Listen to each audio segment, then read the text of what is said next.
Comment on peut retirer des classes partout et remplir d'autres classes qui sont déjà extrêmement surchargées. Jusqu'où peut-on rationaliser l'école publique?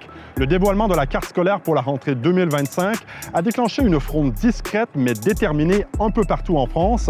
Comme chaque septembre, on fermera et on ouvrira des classes selon les changements démographiques. Mais cette fois-ci, le solde serait encore plus négatif que d'habitude, avec 2600 classes en moins selon le syndicat majoritaire. Voilà pourquoi aujourd'hui je suis en Indre-et-Loire où les parents, les enfants, les enseignants, les élus manifestent pour sauver leur classe et défendre leur vision de l'école publique. On nous parle beaucoup d'intelligence artificielle, d'investir massivement dans l'intelligence artificielle. Nous, on veut investir dans l'intelligence tout court, c'est-à-dire l'intelligence de nos enfants, de nos élèves.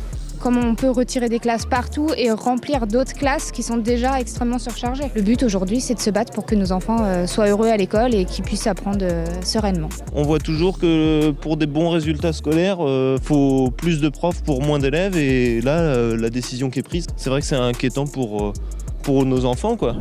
C'est un secret pour personne, la population française vieillit et donc le nombre d'élèves diminue d'année en année. Et donc parfois, on supprime des classes. Dans le département, ici en Indre-et-Loire, 58 écoles sont concernées selon la première version de la carte scolaire, notamment celle-ci à Saint-Jean-Saint-Germain. Elle accueille des enfants de petites communes aux alentours. On appelle ça un RPI, un regroupement pédagogique intercommunal.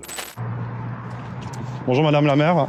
Bonjour monsieur. Qu'est-ce qu'on vous a proposé comme solution? Il y a une classe en moins, donc forcément on répartit les élèves qui devaient être dans la classe dans les autres classes du RPI. Donc ça veut dire plus d'élèves par classe. C'est surtout, à mon avis, plutôt qu'une question de baisse démographique, une question de chiffres et une question de budget. Au premier degré, en France, on compte en moyenne 22 élèves par classe. C'est une donnée qui s'est améliorée ces dernières années, mais ça reste le nombre le plus élevé en Europe. Dans les pays européens membres de l'OCDE, la moyenne est de 19.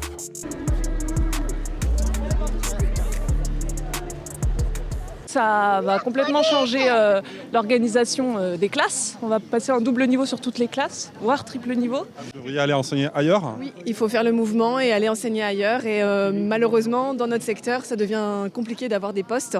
On est en secteur très rural. À Ferrières, on a 2 classes aujourd'hui. C'est une toute petite commune. Donc s'ils ferment une classe et qu'il n'en reste plus qu'une, le risque derrière, c'est la fermeture totale de l'école de Ferrières. Est-ce que vous répondez au sujet de la baisse démographique?